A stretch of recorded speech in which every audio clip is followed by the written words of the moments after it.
Perkenalkan, nama saya Azhar Aliansa, NIM 2306008.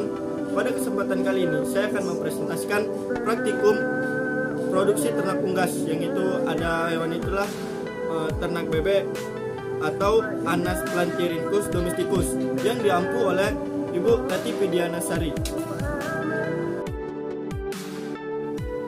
Oke, kita masuk pada bagian pertama, yaitu sistematika pada bebek, kingdomnya Animalia, filum Chordata, kelas Apes, order Anseriformes, family Anatidae, genus Anas, spesies Anas plantyrhynchus, subspesies Anas plantyrhynchus domesticus. Selanjutnya kita masuk pada bagian eksternal pada bebek. Yang pertama itu adalah caput atau bagian kepala, terbagi menjadi rostrum atau paruh.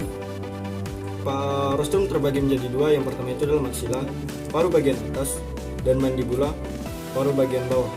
Selanjutnya adalah capum oris. Capum oris adalah bagian dalam mulut. Selanjutnya ada nares anterior atau lubang hidung sini. Dan selanjutnya ada sera, tonjolan kulit di sini. Dan organovisus, mata, bagian indera penglihatan. Dan selanjutnya porus acousticus externus atau kuping sini, indera pendengaran. Selanjutnya kita masuk pada bagian cervix atau leher yang menghubungkan antara caput dan trunkus. Dan ada trunkus, bagian badan pada bebek yang ditutupi oleh bulu-bulu tebal. Selanjutnya kita masuk pada bagian ekstremitas interior atau bagian sayap pada bebek. Yang pertama itu humerus, tulang lengan atas, radius, tulang pengumpil, ulna, tulang hasta, selanjutnya oska carpalia, tulang pergelangan tangan di sini. Selanjutnya carpometacarpus, tulang telapak tangan sini. Baru digiti, tulang jari bagian ini.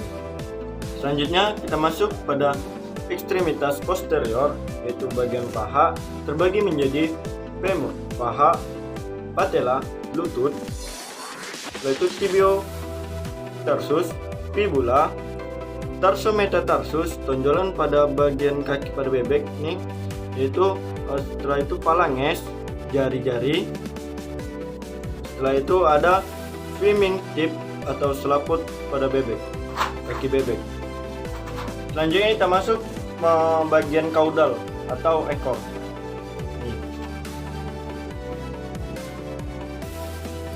Kita masuk pada bagian bulu yang terbagi menjadi tiga. Yang pertama itu adalah bulu plumae, ini ya. Dan selanjutnya ada bulu plumulae. Dan yang terakhir ada bulu filoplumae.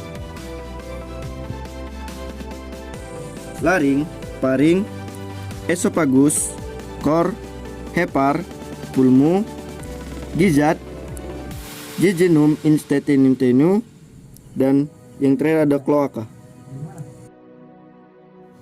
Selanjutnya kita masuk pada sistem digestoria pada ternak unggas atau sistem pencernaan pada ternak unggas. Pertama, makanan masuk melalui rostrum di sini dan disalurkan ke laring. Di laring langsung menuju ke esophagus. Di esophagus makanan didorong masuk ke crop. Di crop di sini adalah penyimpanan makanan sementara. Setelah itu masuk ke proventriculus. Proventriculus ini adalah antrian pakan sebelum masuk ke gijat. Di gijat terjadi penggilingan makanan. Setelah makanan digiling halus di gijat, setelah itu makanan yang halus masuk ke intestinum tenue.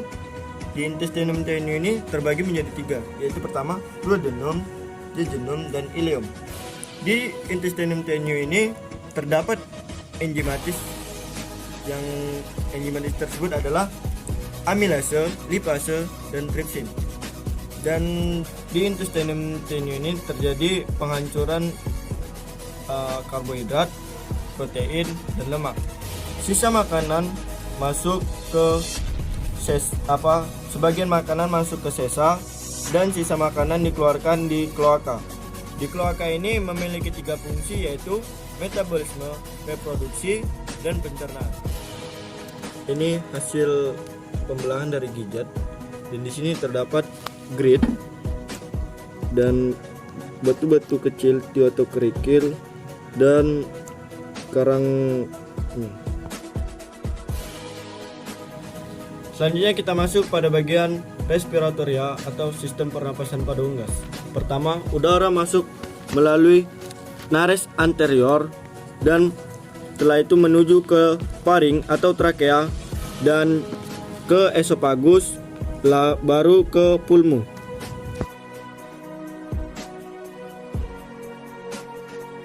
Yang kita masuk kepada sistem urogenilitas atau sistem reproduksi pada bebek jantan. Yang pertama itu ada testis. Di testis itu terjadinya pembuatan sperma, dan dari testis akan disalurkan melalui pans deferens ke ureter.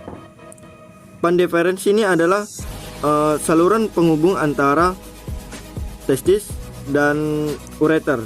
Di ureter akan dikeluarkan melalui kloaka, dan ureter ini akan masuk ke vagina bebek betina dan akan menyalurkan sperma ke vagina betina. Dan yang terakhir kita itu masuk kepada organ aksesoris pada ternak unggas, yaitu bebek.